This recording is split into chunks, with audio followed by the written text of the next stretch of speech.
God friends. மறுரூபமாக்கப்படுதல். நாம் அனைவரும் கிறிஸ்துவினுடைய சாயலிலே படைக்கப்பட்டிருக்கிறோம். அதில் எந்த மாற்று கருத்தும் இல்லை. ஆனால் இந்த உலக வாழ்க்கையில் இருந்து பிரிந்து நாம் விண்ணுலகத்தை விட்டு செல்லும் பொழுது அந்த விண்ணுலகத்திலே பரலோக ராஜ்யத்திலே நமக்கென்று வைக்கப்பட்டு இருக்கின்ற அந்த சரீரத்தை நாம் பெற்றுக்கொள்ள எவ்வளவு ஆவலாய் இருக்கிறோம். அந்த சரீரம், அந்த முகம், அந்த ரூபம் எப்படி இருக்கும் என்ற அந்த ஆசை நமக்குள் எழுந்திருக்கின்றதா? என்ன புதுசா பேசுறோம் என்று சொல்லி பார்க்க வேண்டாம். ரோமருக்கு எழுதின நிருபம் 8ஆம் அதிகாரம் 19வது வசனம் அப்படியாய்தான் சொல்லுகிறது. சிருஷ்டியானது தேவனுக்குரியவைகளை தேவனுடைய புத்திரர் வெளிப்படுவதற்காக வேதனைப்படுகின்றது, காத்திருக்கின்றது. அந்த புத்திரர் எப்படியாக நமக்காக நம்முடைய சாயல்ல உருவாக்கப்பட்டிருக்கிறார்கள். நமக்காக உருவாக்கப்பட்ட அந்த சாயலை நாம் பெற்றுக்கொள்ள வேண்டுமே. ஆனால் நாம் இந்த உலகத்திற்குரிய பாடுகளை, இந்த உலகத்திற்குரிய ஆசா பாசங்களை விட்டு நாம் பரலோக ராஜ்யத்துக்கு செல்லும் பொழுது என்னுடைய ரூபம் எப்படியாய் இருக்க வேண்டும் என்கின்ற அந்த சாயல் உடையவர்களாய் மாறப்போகிறோமே.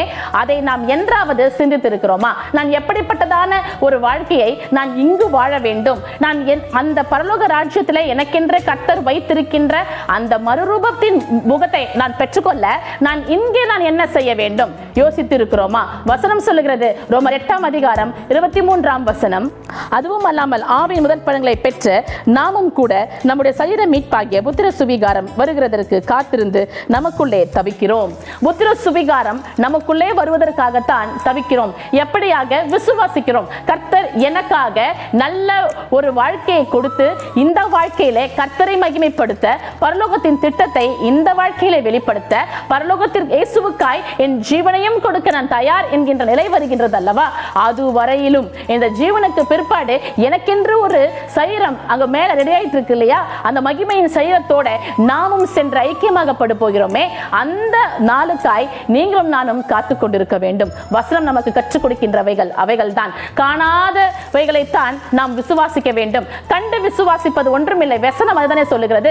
கண்டு விசுவாசிப்பதை காட்டிலும் காணாமல் விசுவாசிப்பதே அதிக பாக்கியம். நம்முடைய வாழ்க்கையில எந்த விசுவாசத்தை வைத்திருக்கிறோம்? பார்த்து விசுவாசிக்கிறதுலாம் ஒண்ணுமே கிடையாது. அது எல்லாருமே செய்வாங்க. நாம காணாதவைகளிலே, நமக்கு தெரியாதவைகளிலே, நமக்கு புரியாதவைகளிலே வசனம் சொல்லுகிறவைகளை விசுவாசித்து நம் வாழ்க்கையை நடத்துவோம். மறுரூபமாக்கப்படுவதற்கு நீங்களும் நானும் ஆயத்தமாய் இருக்கிறோமா?